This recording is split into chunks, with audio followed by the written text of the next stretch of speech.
Hello, my name is Caleb. Today we're going to be talking to you about how to sell more of your services, whether you're a coach, business owner, or entrepreneur, without sounding salesy. I'm going to introduce you to a model called the 5 stages of sales flow.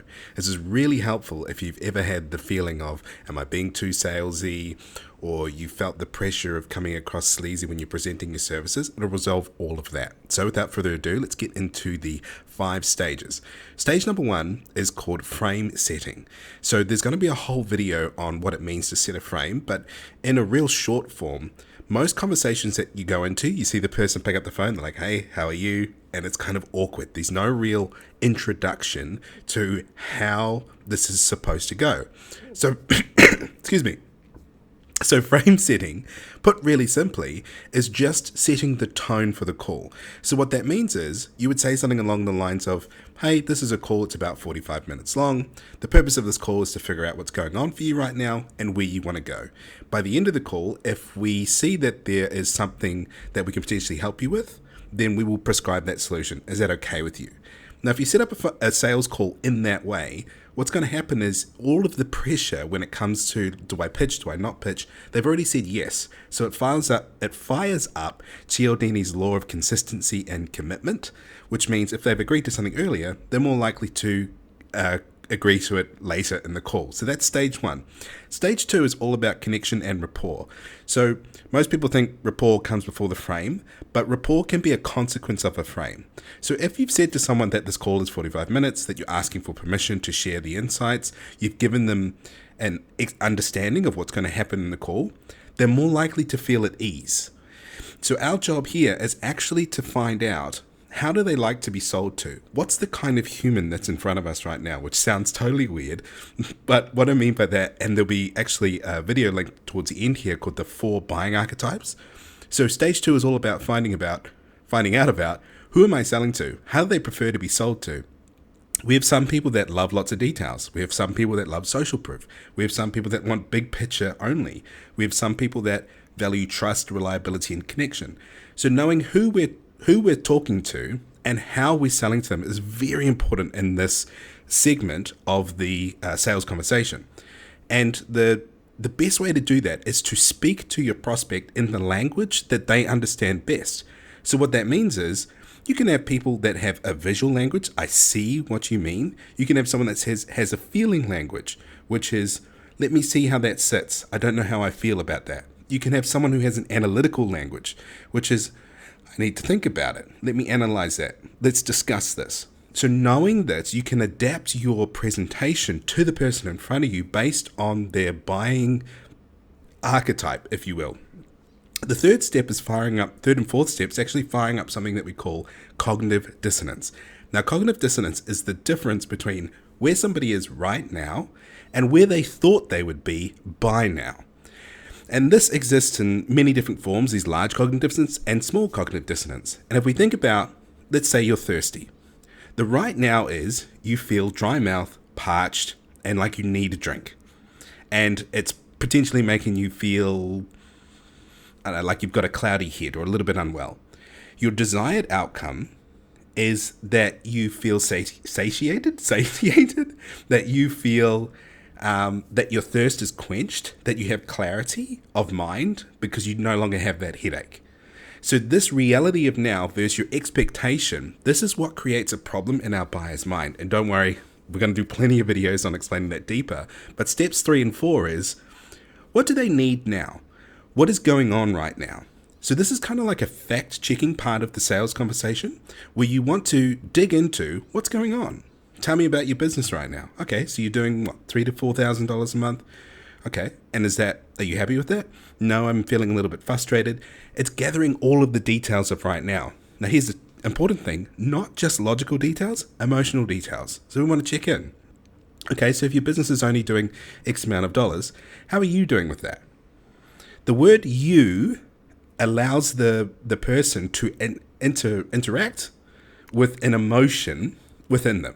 So whenever we say, how are you doing with that? It turns it internal for them to present a feeling. And if this is getting a little bit complicated, it's totally okay. We're going to do heaps of videos on this channel. So make sure you stay subscribed if you want to sell more without sounding salesy. So this third step of what they need now is a fact-finding part of the conversation to figure out what do they need and getting really clear on the reality. Another way to think about this is it's like a doctor analyzing all of the symptoms that this patient has. They're not going to prescribe a medicine before they know what's going on right now. That would be malpractice. So this is how you want to think about it. And step 4 is the next part. It's their expectation. What is their dream and desire? How would they like it to be instead of what's going on right now? What are their goals? How would they like to feel about it? What's the purpose of doing all of this? Now, once you understand these 2 points in your buyer's mind, you create a gap, which is called cognitive dissonance. That cognitive dissonance is the thing that they will buy, that they will fill with your product if your product is a fit. So more examples of figuring out the dream would be, okay, so if you're at $3,000 to $4,000 at the month, where do you want to be? So I would like to get to $10,000 to $20,000 a month in my coaching business. I would like to sell 5 more cars this month. I would like to sign 3 or 4 more clients. Okay, and what is that worth? What would it mean to you if you had that dream desire? How would you feel if that was something that lit you up? Or if you achieved it? And so we're going to start drawing out this fact-finding of right now, plus desires of where they would like to be, and then we attach emotion to both of them. And this is what fills out this cognitive dissonance, which is effectively how we can create a sale or get our buyer clear on why they want to buy. So the last step is what we call the invitation. So this is where we move into closing the deal, except the way that I teach it is we don't close the deal. What we're looking to do in this stage is we actually ask them. So based on what we talked about today and the little information that you know about our company, how do you want this problem solved? What are you looking for in order to bridge this gap? Now, this step is so important because they're going to tell you what they need in order to solve this problem that you've helped them uncover.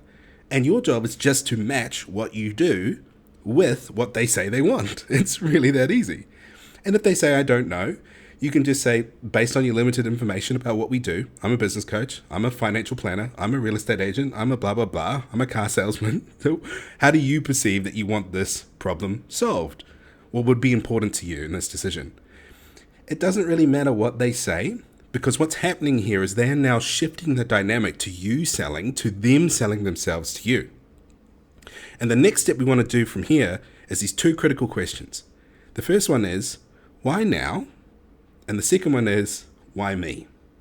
Now, these are called reverse qualifications. Reverse qualifications are so powerful in a sales conversation because it does what we said before, which is they sell themselves to you. Why now gets rid of the time objection, and why me gets rid of the competition objection. And the biggest mistake that I see with salespeople, they use this too early. There's no rapport. There's no cadence being built into the conversation. So it's really abrupt. You might have had that feeling. So jump on the phone. So why us? Well, I don't know. I just met you. Like, why would I know? We haven't even chatted. So what that does is it starts shifting the momentum towards them selling themselves to you. So then final question, and this is all in a script, by the way. There'll be a script link below. If you wanted to get that, you can go and download that. The last thing we would say is, can I have permission to share with you what I think is going to best solve this problem for you? And they say yes. And then you prescribe, like a doctor, the medicine. So if you loved this and you wanted to know more about the different buying archetypes that exist when you're selling, there will be a link to a playlist that goes through the 4 different buying archetypes and how to sell them and how to communicate to them. Also, there will be down below, there'll be a link to download a sales script that fleshes out this mini training that we did today. Or you can come join our Facebook community. In the Facebook community's tons of free trainings that'll help you close more deals, grow your coaching business, and do it all without sounding salesy. Thank you so much. Bye for now.